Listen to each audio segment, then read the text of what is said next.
શ્રીમદ ભાગવત 8મો સ્કંદ 24મો અધ્યાય. ભગવાનના મત્સ્ય અવતારની કથા. પરીક્ષિત રાજા પૂછે છે, ભગવાનના કર્મ ઘણા અદ્ભુત છે. એણે એકવાર પોતાની યોગ માયાથી મત્સ્ય અવતાર ધારણ કરી સુંદર લીલા કરી, એ મારે સાંભળવીશ.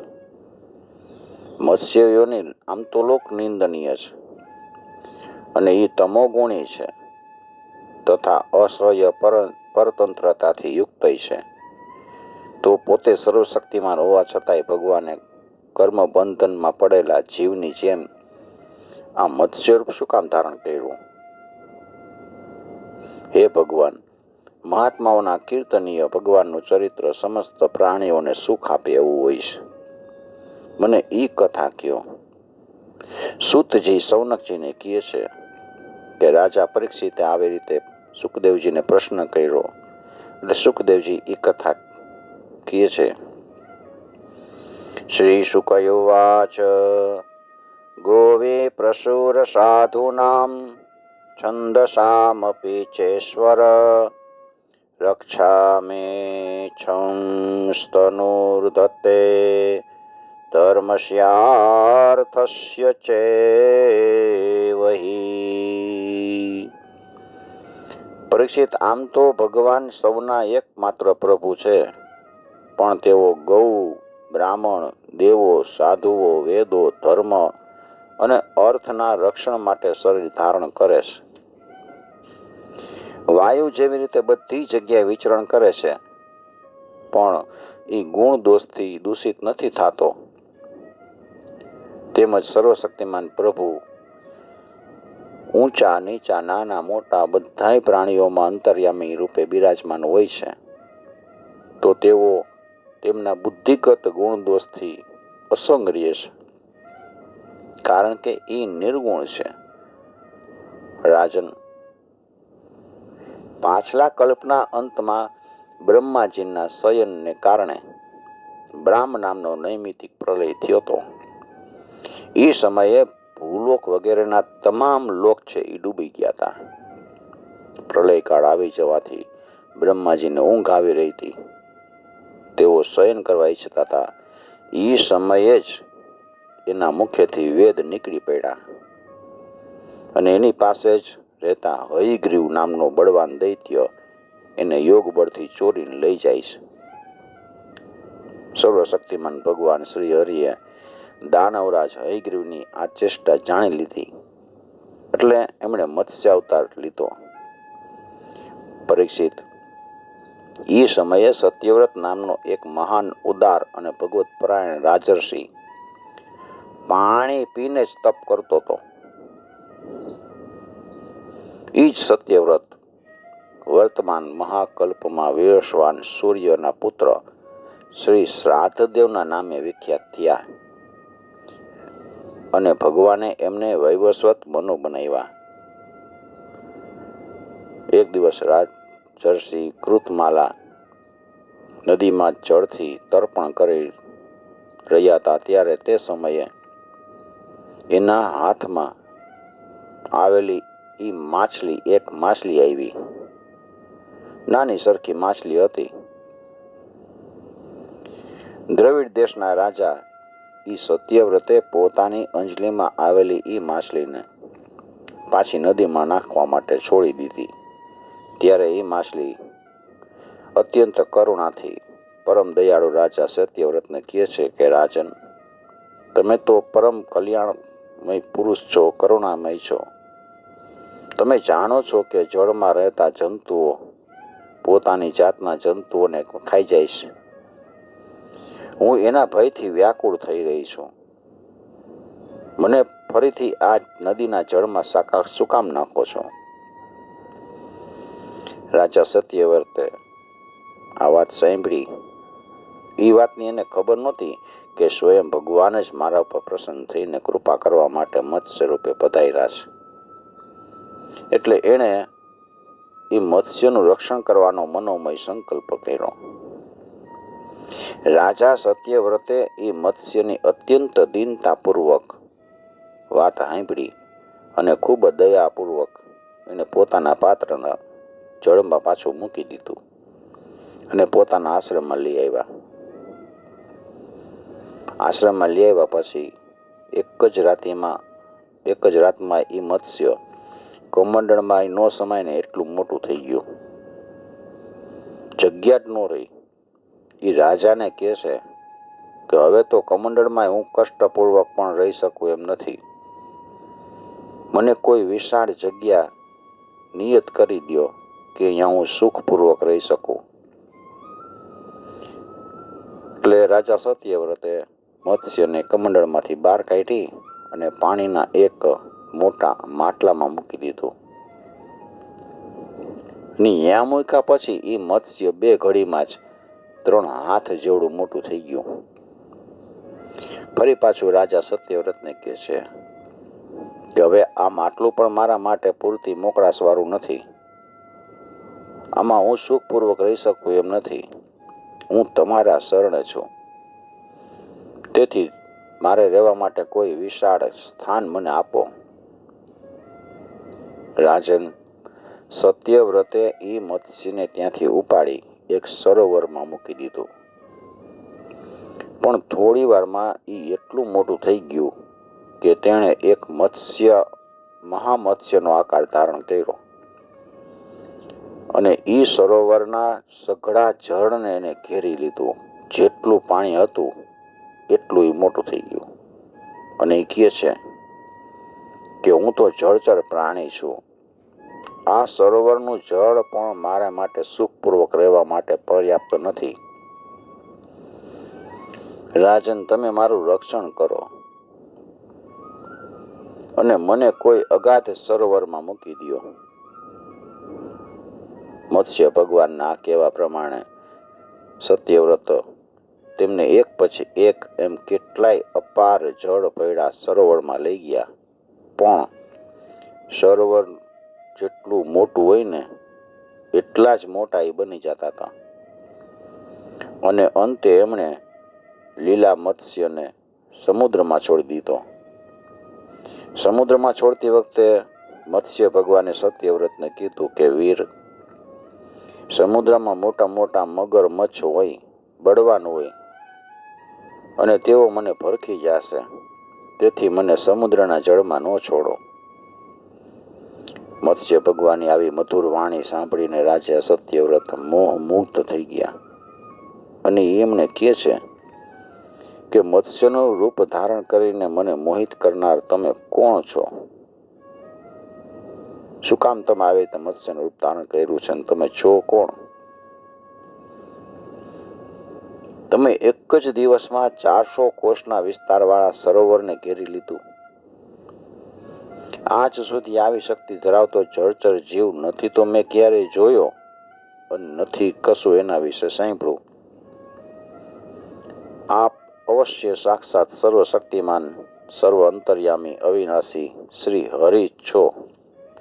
જીવો ઉપર અનુગ્રહ કરવા માટે, કૃપા કરવા માટે આપે જળચરનું રૂપ ધારણ કર્યું છે. હે પુરુષોત્તમ, આપ જગતની ઉત્પત્તિ, સ્થિતિ અને પ્રલયના સ્વામી છો. હું આપને નમસ્કાર કરું છું. પ્રભુ, આપ શરણાગત ભક્તો માટે આપ જ આત્મા અને આશ્રય સ્થાન છો. નમસ્તે પુરુષ શ્રેષ્ઠ સ્થિત્યુત્પત્યપ્યયેશ્વર ભક્તાનાં ન પ્રપન્નાનાં મુખ્યો યાત્મગતિર્વિભો સર્વે લીલાવતારાસ્તે ભૂતાનાં ભૂતિહેતવ જ્ઞાતુમિચ્છામ્યદોરૂપં યદર્થં ભવતા ધૃતમ.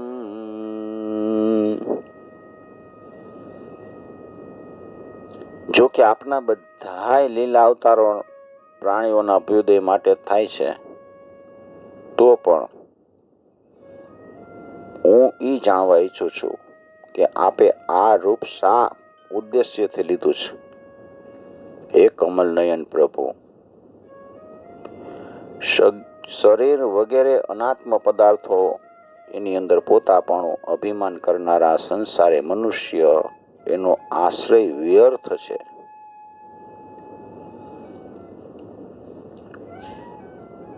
મનુષ્યોએ લીધેલું આપના ચરણોનું શરણ કોઈ દિવસ વ્યર્થ થઈ શકતું નથી, કારણ કે આપ સૌના નિર્હેતુક પ્રેમી, પરમ પ્રિયતમ અને આત્મા છો. અત્યારે આપે જે આ રૂપ ધારણ કરીને અમને દર્શન આપ્યા છે, એ ઘણું અદ્ભુત છે. સુખદેવજી મહારાજ કહે છે, પરીક્ષિત, ભગવાન પોતાના અનન્ય પ્રેમી ભક્તોને અત્યંત પ્રેમ કરે છે. જ્યારે જગતના સ્વામી મત્સ્ય ભગવાને પોતાનો પ્રિય ભક્ત રાજર્ષિ સત્યવ્રતની આવી પ્રાર્થના સાંભળી, બે હાથ જોડી સત્યવ્રત ઉપાસ પ્રાર્થના કરી, એટલે એનું પ્રિય અને હિત કરવા માટે સાથોસાથ કલ્પના અંતના પ્રલયકાળીન સમુદ્રનો અંદર વિહાર કરવા માટે એમને કહે છે. શ્રી ભગવાન વાચ સપ્તમે તત્તના દુર્ધ્વ મહન્યેતદિરંદમ નિમંક્ષ્યયત્યપ્યયામ્ભો त्रैलोक्यं भूर्भुवादिकम्. આજથી 7મે દિવસે ભૂલોક વગેરે ત્રણેય લોક પ્રલયના સમુદ્રમાં ડૂબી જશે. પ્રલય થવાનો છે. એ સમયે ત્રણેય લોક જ્યારે પ્રલયકાળીન જળ રાશિમાં ડૂબી જવા લાગે, ત્યારે મારી પ્રેરણાથી તમારી પાસે એક વિશાળ નૌકા આવશે. એ સમયે તમે સમસ્ત પ્રાણીઓના સૂક્ષ્મ શરીરને લઈ સપ્તર્ષિઓ સહિત એ નાવ ઉપર ચડી જાજો અને સઘળા ધાન્ય તથા નાના મોટા અન્ય પ્રકારના બીજ તમારી સાથે લઈ લેજો. એ સમયે બધી બાજુથી એકમાત્ર મહાસમુદ્ર લહેરાતો હશે. બધી બાજુ પ્રકાશ નહીં હોય, માત્ર ઋષિઓની દિવ્ય જ્યોતિના આધારે કોઈ પણ પ્રકારની વ્યાકુળતા વિના તમે એ વિશાળ નૌકા ઉપર ચડી અને ચારેય તરફ તમે વિચરણ કરજો. જ્યારે પ્રચંડ વાવાઝોડું ફૂંકાવાને કારણે નૌકા ડગમગવા લાગે ને, ત્યારે હું આ જ રૂપમાં ત્યાં આવીશ અને તમે બધાએ વાસુકી નાગ વડે એ નૌકાને મારા શૃંગ સાથે બાંધી દેજો. સત્યવ્રત, એ પછી જ્યાં સુધી બ્રહ્માજીની રાત્રિ હશે ને, ત્યાં સુધી હું ઋષિઓ સહિત તમને એ નૌકામાં બેસાડી અને ખેંચતો રહીશ અને સમુદ્રમાં વિચરણ કરતો રહીશ. એ સમયે જ્યારે તમે પૂછશો, ત્યારે હું તમને ઉપદેશ આપીશ. મારા અનુગ્રહથી મારો વાસ્તવિક મહિમા, કે જેનું નામ પર બ્રહ્મ છે ને, એ તમારા હૃદયમાં પ્રગટ થશે અને તમે એને બરાબર જાણી લેશો. સત્યવ્રતે આ રીતે આદેશ આપ્યો અને પછી ભગવાન અંતર્ધ્યાન થઈ ગયા. તેથી રાજા સત્યવ્રત હવે એ જ સમયની પ્રતીક્ષા કરવા લાગ્યા છે કે ભગવાને કીધું તું કુશોનો અગ્રભાગ પૂર્વાભિમુખ રાખી રાજર્ષિ સત્યવ્રત તેના ઉપર પૂર્વોત્તર મુખે બેસી ગયા છે અને મત્સ્યરૂપ ભગવાનના ચરણનું ચિંતન કરે છે. એટલામાં ભગવાને બતાવેલો એ સમય આવી ગયો પ્રલય કાળનો. રાજાએ જોયું કે સમુદ્ર પોતાની મર્યાદા છોડીને વધવા લાગ્યો છે. પ્રલય કાળના ભયંકર મેઘ વરસવા લાગ્યા. જોત જોતામાં સમગ્ર પૃથ્વી ડૂબવા લાગી છે. ત્યારે રાજાએ ભગવાનના આદેશનું સ્મરણ કર્યું છે, તો એણે જોયું કે એક નૌકા પણ આવી ગઈ છે. પછી તેઓ ધાન્ય અને અન્ય પ્રકારના બીજ લઈ સપ્તર્ષિઓ સાથે એના ઉપર આરૂઢ થઈ ગયા, નૌકામાં ચડી ગયા. સપ્તર્ષિઓએ ખૂબ જ પ્રેમથી રાજા સત્યવ્રતને કીધું કે રાજન, તમે ભગવાનનું ધ્યાન કરો, તેઓ જ આપણને આ સંકટમાંથી ઉતારશે, પાર ઉતારશે અને આપણું કલ્યાણ કરશે. એમની આજ્ઞાથી રાજાએ ભગવાનનું ધ્યાન ધર્યું અને તે સમયે મહાસમુદ્રમાં મત્સ્યના રૂપમાં ભગવાન પ્રગટ થયા. મત્સ્ય ભગવાનનું શરીર સુવર્ણ જેવું દૈદીપ્યમાન હતું. એનો વિસ્તાર 4 લાખ કોષ જેટલો હતો. એમના શરીરમાંથી એક મોટું શૃંગ પણ નીકળેલું હતું. બોલીએ શ્રી મત્સ્ય નારાયણ ભગવાન કી જય.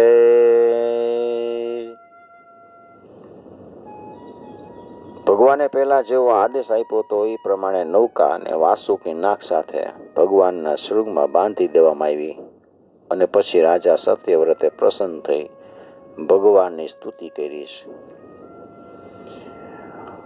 રાજોયુવાચ અનાદ્ય વિદ્યોપહતાત્મ સંવિદ સ્તન્મૂલ સંસાર પરિશ્રમાતુરા યદ્રચ્છયે હોપશ્રુતાયમાપ્નુયુ વિમુક્તિદો ન પરમો ગુરુર્ભવાન.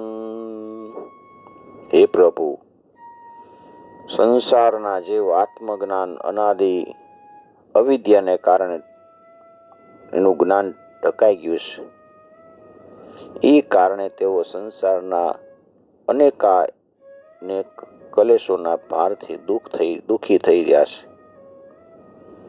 તેઓ જ્યારે અનાયાસ આપની કૃપાથી આપના શરણમાં આવી પહોંચે ત્યારે તેઓ આપને પ્રાપ્ત કરી શકે છે. તેથી અમને બંધનમાંથી છોડાવીને વાસ્તવિક મુક્તિ અપાવનાર ગુરુ આપ જ છો. સત્યવ્રતે મત્સ્ય નારાયણ ભગવાનને ગુરુ રૂપે ધારણ કર્યા છે. આ જીવ અજ્ઞાની છે, પોતાના કર્મથી બંધાયેલો છે અને એ સુખની ઈચ્છાને લીધે દુઃખદાયી કર્મનું આચરણ કરે છે. જનો બુધોયમ નિજ કર્મ બંધન પોતાના કર્મથી જ બંધાય છે. સુખેચ્છયા કર્મ સમીહતે સુખમ સુખની ઈચ્છાથી કર્મ કરે છે. યત સેવયાતામ વિધુનોત્ય સન્મૂર્તિ એનું અજ્ઞાન છે એ જેમ સેવા કરવા થકી નષ્ટ થઈ જાય છે. અજ્ઞાન નષ્ટ થઈ જાય સેવા કરી તો. એ મારા પરમ ગુરુ આપ મારા હૃદયની ગ્રંથિને છેદી નાખો. ગ્રંથિમ સભિંધ્યાદ હૃદયમ સનો ગુરુ. એ ગુરુ, મારા હૃદયની ગ્રંથિને છેદી નાખો. એમાં અંધકાર છે ને, એ અંધકારનો તમે નાશ કરો. જેમ અગ્નિમાં તપાવાથી સોનું ચાંદી એની અશુદ્ધિ દૂર થઈ જાય અને એ સાચું સ્વરૂપ આવી જાય અને ઝળકે ઉઠે, એવી રીતે આપની સેવા કરવા થકી જીવ છે એ પોતાના અંતઃકરણના અજ્ઞાન રૂપી જે મળ છે ને એ મળનો નાશ થઈ જાય છે. એ મળનો ત્યાગ કરી દે છે. યત સેવયાગ્નિરેવ રુદ્રરોદનમ યત સેવયા અગ્નિરેવ રુદ્રરોદનમ પુમાન વિજયાન્મલમાત્મનસ્તમ.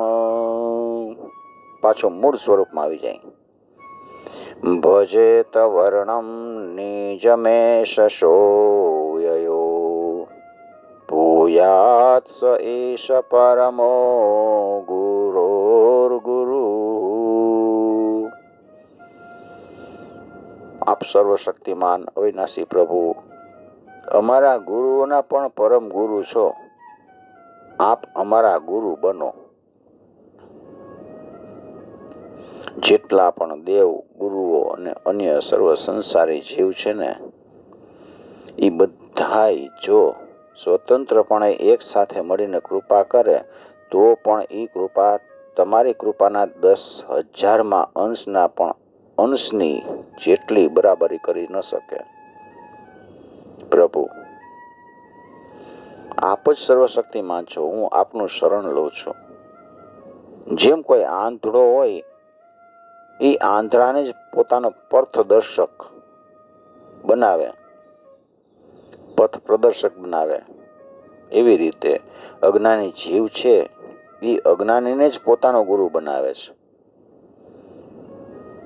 ગુરુ કોને બનાવે?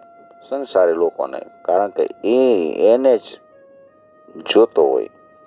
પણ એ ગુરુ પોતે પોતાનું જ્ઞાન પ્રાપ્ત ન કરી શકે હોય, આત્મજ્ઞાન. એ અજ્ઞાની માણસ અજ્ઞાનીને ગુરુ બનાવે. પણ આપ તો સૂર્ય સમાન સ્વયં પ્રકાશમાન અને સમસ્ત ઇન્દ્રિયોના પ્રેરક છો.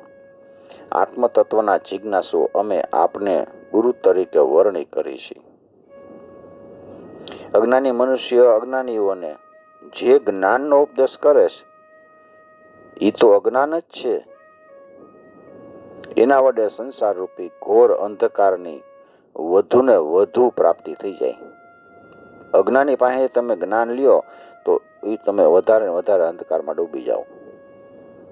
પણ આપ તો એવા અવિનાશી અને અમોઘ જ્ઞાનનો ઉપદેશ કરો છો કે જેનાથી મનુષ્ય અનાયાસ જ પોતાના વાસ્તવિક રૂપને પ્રાપ્ત કરી લે છે.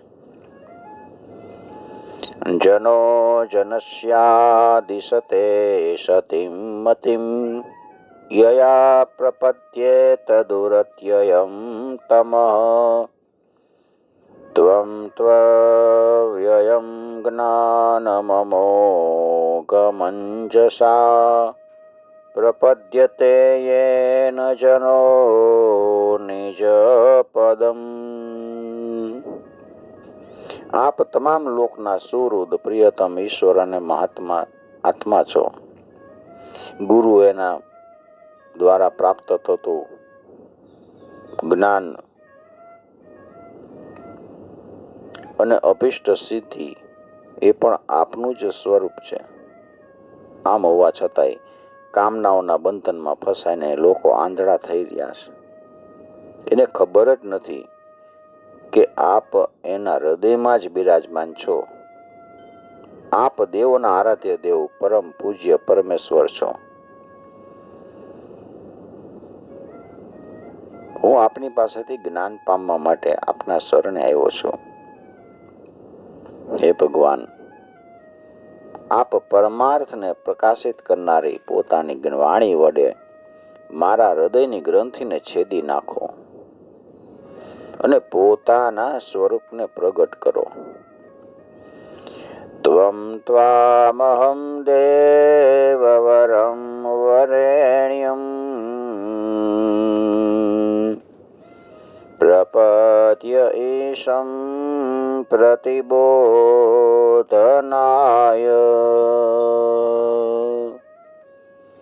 છિંદ્યર્થદીપેર્ભગવन् વચોભિः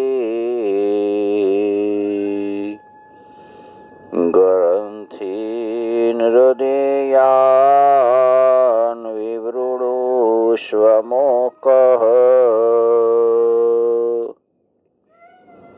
તમ ત્વામહં દેવવરં વરેણ્યં પ્રપદ્ય ઈશં પ્રતિબોધનાય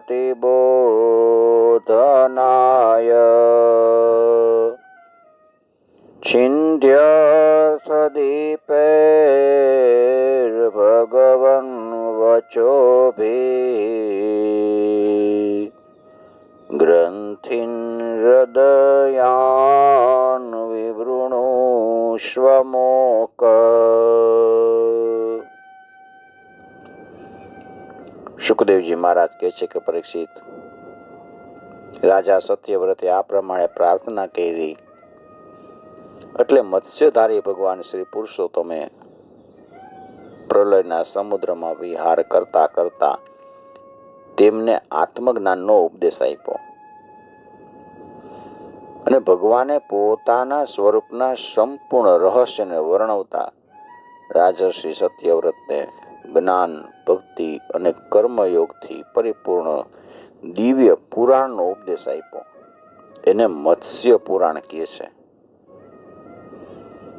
સત્યવ્રતે ઋષિઓની સાથે નૌકામાં બેઠેલા રહી અને સંદેહ રહિત થઈ અને ભગવાનને ઉપદેશ કરેલા સનાતન બ્રહ્મ સ્વરૂપનું આત્મતત્વનું શ્રવણ કર્યું છે.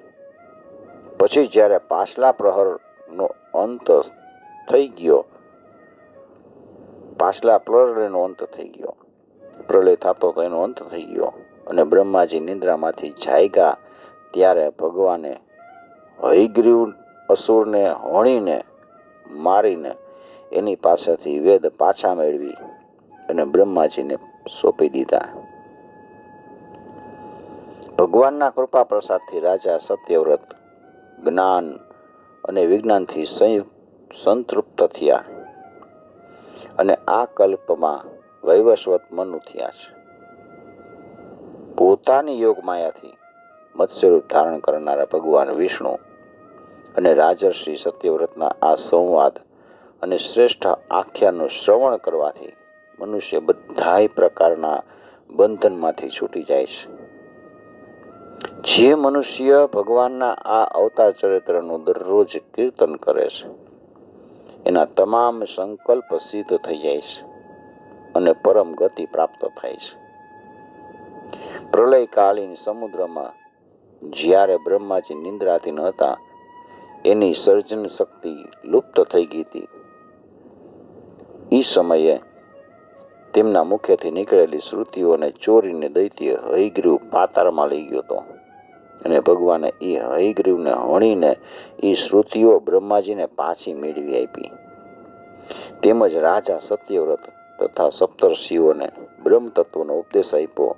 સમસ્ત જગતના પરમ કારણ એવા લીલા મત્સ્ય ભગવાનને હું નમસ્કાર કરું છું. આ એક જ અવતાર એવો છે એમાં ભગવાને પોતે પોતાના શિષ્યોને જ્ઞાનોપદેશ આપ્યો.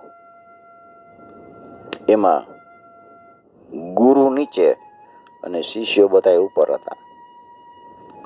શિષ્યો બધા નૌકામાં બેઠા હતા અને ભગવાન ઉપદેશ આપનાર સમુદ્રમાં મત્સ્ય રૂપે. નકર જ્ઞાન આપવું હોય, જ્ઞાનની વહેંચણી કરવી હોય તો ગુરુ ઉપર બેઠા હોય, જ્ઞાન વેચનાર ઉપર બેઠા હોય અને જ્ઞાન લેનાર નીચે બેઠા હોય.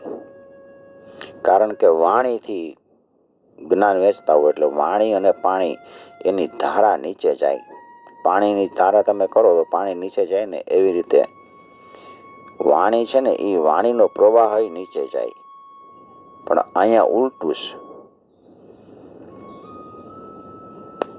પ્રલય પયસી ધાતુ સુપ્ત શક્તેર્મુખેભ્ય શ્રુતિ ગણમપનિતં પ્રત્યુપાદત્ત હત્વા દીતેજમ કથયદયો બ્રહ્મ સત્યવ્રતાનામ તમહમખિલ હેતુમ જીહ્મમીનમ નતોસ્મિ. શ્રી મત્સ્યનારાયણ ભગવાન કી જય. इति श्रीमद्भागवते महापुराणे वैयासिक्याम् अष्टादश सहस्रम पारमहंस्यां संहितायाम् अष्टमस्कन्धे મત્સ્યાવતાર ચરિતાનું વર્ણનમ નામ ચતુર્વિંશોऽધ્યાય. શ્રી કૃષ્ણાર્પણમ સમર્પયામિ. ઓમ નમો ભગવતે